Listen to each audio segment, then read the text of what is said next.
Já está aqui conosco no Bastidores do Poder da Rádio Bandeirantes, o presidente da Câmara Municipal de São Paulo, vereador Eduardo Tuma.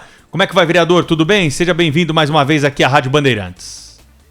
Boa noite, obrigado. Boa noite a todos os ouvintes da Rádio Bandeirantes. Foi aprovado, por unanimidade, esse projeto que amplia, então, o prazo, para a regularização de imóveis aqui na cidade de São Paulo. É a chamada Lei de Anistia, Ela foi batizada dessa forma. Mas eu queria que o senhor trouxesse, então, para o ouvinte da Rádio Bandeirantes, qual é o novo prazo que se tem para a regularização imobiliária aqui na capital paulista.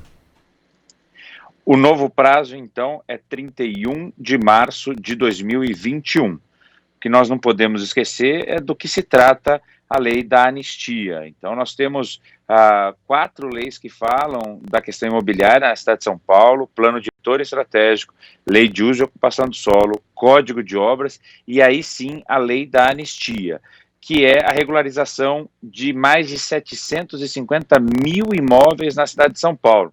Então, eventualmente, a pessoa que construiu um pouco a mais do que dizia a planta original, aquele chamado puxadinho, vai poder regularizar o seu imóvel. O prazo terminava agora no final do mês de junho de 2020.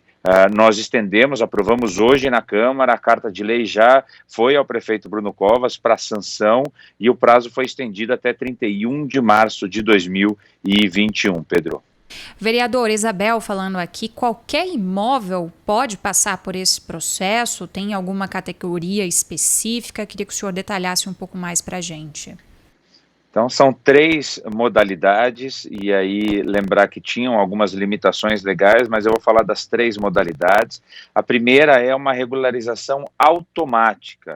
Aqueles imóveis na cidade de São Paulo que fossem isentos de IPTU até dezembro de 2014, estão automaticamente regulares por essa lei da anistia. Os imóveis até 1.500 metros quadrados passam por uma regularização totalmente virtual. Então, a prefeitura tem um site, as pessoas podem escanear e mandar, anexar os documentos no próprio site da prefeitura, até 1.500 metros quadrados, pelo sistema virtual. Acima de 1.500, pelo sistema tradicional, e aí você protocola na prefeitura plantas físicas e uma série de outras exigências, mas como esses imóveis são maiores, é necessário um processo um pouco mais meticuloso nesse sentido da burocracia, um maior número de exigências. Então, são essas 3 modalidades, Isabel, que a lei permite a regularização. Vereador, já se tem um número de quantos contribuintes já buscaram a regularização desde o início do ano? Veja, a perspectiva é que nós tenhamos ali, como eu disse no começo, 750 mil imóveis regulares. O que nós não podemos esquecer foi aquilo que eu acabei de dizer, que a regularização automática dos imóveis que tinham a isenção de IPTU até 2014, são mais de 30 mil imóveis que foram regularizados automaticamente. Então, eu coloco isso nessa conta. E daí nós temos aí um pouco mais de 20, 30 mil imóveis que protocolaram. Então, nós estamos falando de 60, 65 mil imóveis até o momento.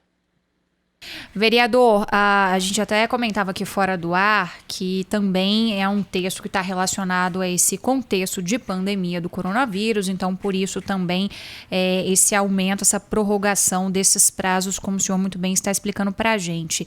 Que outros textos a Câmara Municipal aqui de São Paulo está tratando como prioridade, ainda pensando nesse contexto que a gente está vivendo de pandemia do coronavírus, hein? Citar rapidamente o que a Câmara já fez e de forma, inclusive virtual, um sistema virtual de votação, a desvinculação de fundos municipais, destinando esse dinheiro para combate ao coronavírus, a transferência do Fundo Especial de Despesa da Câmara e do Fundo Especial de Despesa do Tribunal de Contas do município, aí nós estamos falando em 38 e mais 10, são 48 milhões de reais, o corte de salário dos próprios vereadores e da verba de gabinetes em 30% destinados ao combate da epidemia do coronavírus e um projeto de lei coletivo que fala de medidas de assistência social e de saúde, e daí eu vou lembrar a requisição de leitos privados, a recomendação de higiene, uso de máscara e etc., que foram aprovados já na Câmara. A Câmara, e aí vou falar do momento atual, começou a discutir a retomada econômica na cidade, a reabertura desses setores, porque entende que economia e saúde caminham conjuntamente, elas não são antagônicas, e daí trago essa informação, talvez em primeira mão. Nós já falamos isso no Colégio de Líderes, Pedro e Isabel, mas não vi ainda isso noticiado, então em primeira mão, que a Câmara deve voltar, na semana que vem, voltar a discutir a reforma administrativa da cidade de São Paulo, com a extinção de empresas públicas, o enxugamento da máquina estatal, porque entende que nesse momento de epidemia, o Estado necessário, não o estado mínimo, nem inchado, mas o estado necessário é o que vai enfrentar melhor, não só a epidemia nesse momento, mas também a queda de arrecadação e o orçamento menor no ano que vem. O senhor falou em empresas públicas, tem alguma específica que está na mira aí de vocês com esse texto?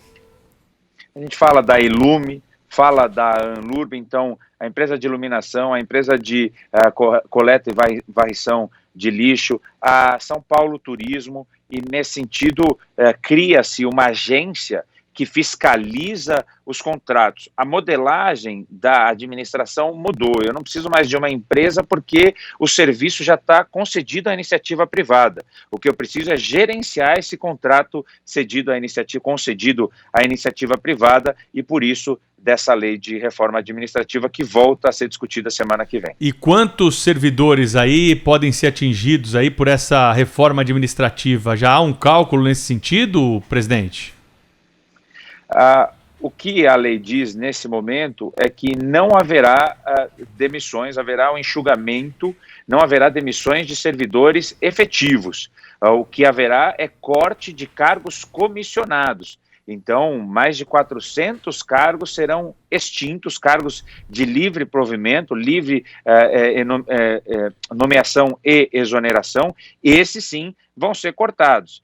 Mas os servidores efetivos serão absorvidos pela própria prefeitura, né? Como é o caso, por exemplo, da São Paulo Turismo. Então, aqui só para afirmar novamente, Pedro, o enxugamento diz respeito a cargos em comissão. E servidores também da Câmara Municipal? Nesses cargos que são comissionados? A Câmara fez a sua reforma administrativa no ano passado, e essa reforma administrativa diz respeito ao Poder Executivo e aos serviços prestados pela Prefeitura. A Câmara já fez a reforma administrativa. Conversamos aqui na Rádio Bandeirantes e vamos conversar futuramente por conta desse projeto importante antecipado aqui pelo presidente da Casa, o vereador Eduardo Tuma, com o vereador e, claro, agradecendo aí pela sempre disponibilidade por falar aqui no microfone da Rádio Bandeirantes. Grande abraço para o senhor, bom trabalho, até uma próxima, vereador. Eu que agradeço, um forte abraço à Rádio Bandeirantes. Abraço.